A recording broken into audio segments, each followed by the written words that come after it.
तमीज से बात करिए, मैं सीनियर हूँ आपका। और अब संदीप भैया छोटे नौकर लग रहे हैं।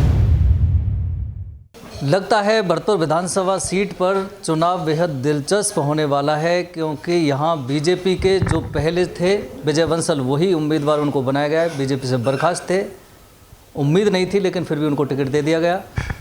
कांग्रेस से वही आरएलडी कांग्रेस गठबंधन से डॉक्टर सुभाष गर्ग हैं, उनको रिपीट किया गया है, राज्य मंत्री भी हैं।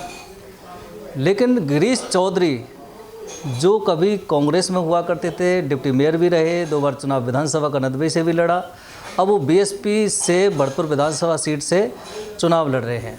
भरतपुर विधानसभा सीट की अगर बात करें तो जाट बाहुल्य सीट है, करीब 88,000 मतदाता यहाँ माने जाते हैं।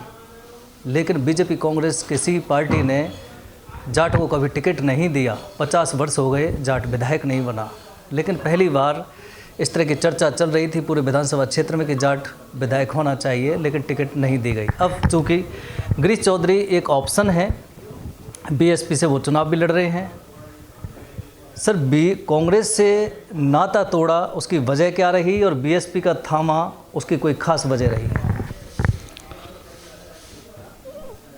मैं आपको बताना चाहता हूं कि छात्र मूवमेंट से मेरे रगों में कांग्रेस पार्टी का खून दौड़ा, और आज तक जब से मैंने बीएसपी ज्वाइन की है, करीब 32-33 साल मैंने कांग्रेस में एनएसयूआई, युवक कांग्रेस, प्रदेश कांग्रेस कमेटी, जिला अध्यक्ष, तमाम पदों पर, संगठन के जो महत्वपूर्ण पद हैं उन पर मैंने काम किया।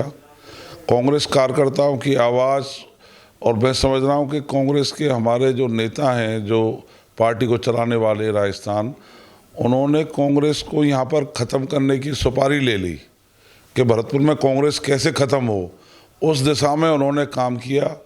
यहाँ पर पिछली बार भी गठबंधन में सीट दे दी, जबकि यहाँ पर संभाग के हेडक्वार्टर की सीट जिस पर कांग्रेस का आधिपत्य रहा है, लेकिन उसके बावजूद लोकदल का यहाँ कभी कोई विधायक भरतपुर से रहा नहीं, और लोकदल का कोई पंच सरपंच नहीं, कोई पार्षद नहीं, कोई जिला परिषद सदस्य नहीं।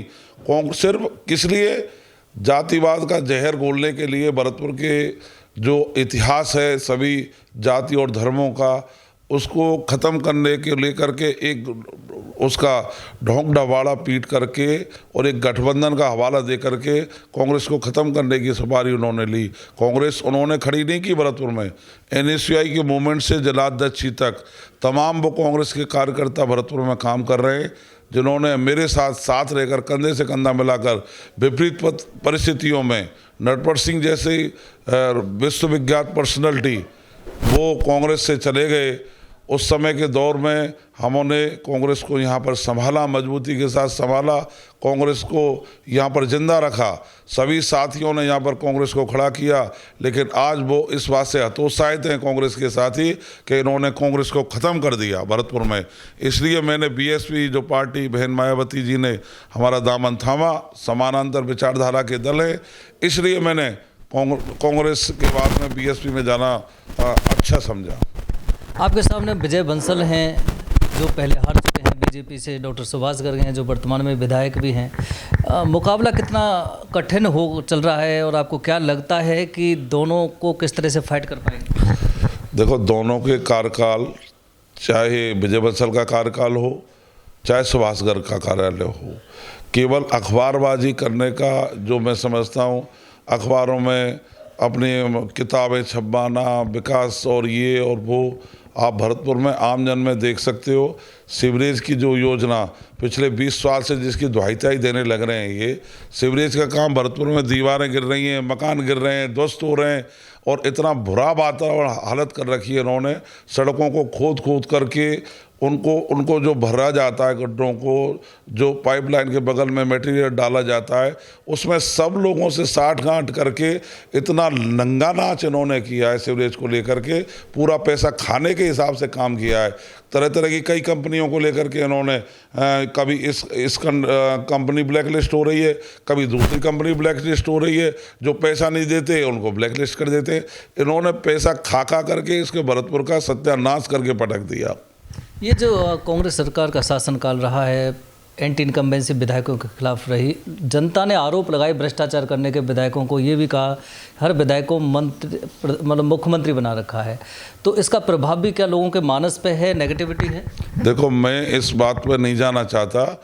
आप भरतपुर की पब्लिक से पूछ सकते हैं भरतपुर में किस प्रकार जो पेपर लीक को लेकर के लोगों में, सड़कों में, आम जनता में किस प्रकार चर्चा है कि भाई विधायकों ने, यहाँ के मंत्री ने या यहाँ के लोगों ने किस प्रकार से इस समय पेपर लीक में पूरा लेकर के, किरोड़ी मीणा ने पूरा चिट्ठा ऊपर से लेकर के प्रेस कहाँ उसकी छपाई हुई, वो सारा चिट्ठा खोला है और उसमें बड़े बड़े उन पे ईडी ने उन पे चार्ज भी लगा रही हैं, सब पे गिरफ्तारियां भी हो रही हैं। और जल्दी मैं समझ रहा हूँ ये पूरा स्कैंडल जो ईडी वाला है ये 100% खुलेगा।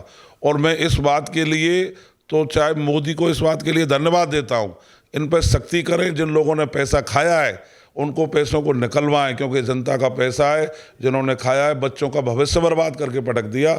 ऐसी बात जो 18 बार पेपर लीक हो रहे हैं, इससे ज़्यादा शर्म की बात क्या हो सकती है भरतपुर के लिए?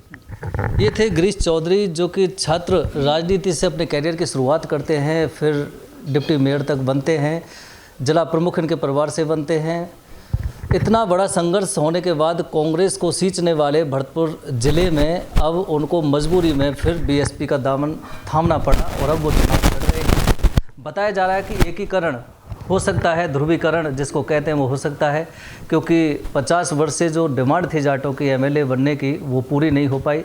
ध्रुवीकरण किस तरह से होता है, नहीं होता है, डॉक्टर सुभाष गर्ग पे जो आरोप लग रहे हैं वो कितने जनता में उनको ये बना पाते हैं, वो सब देखने वाली बात होगी।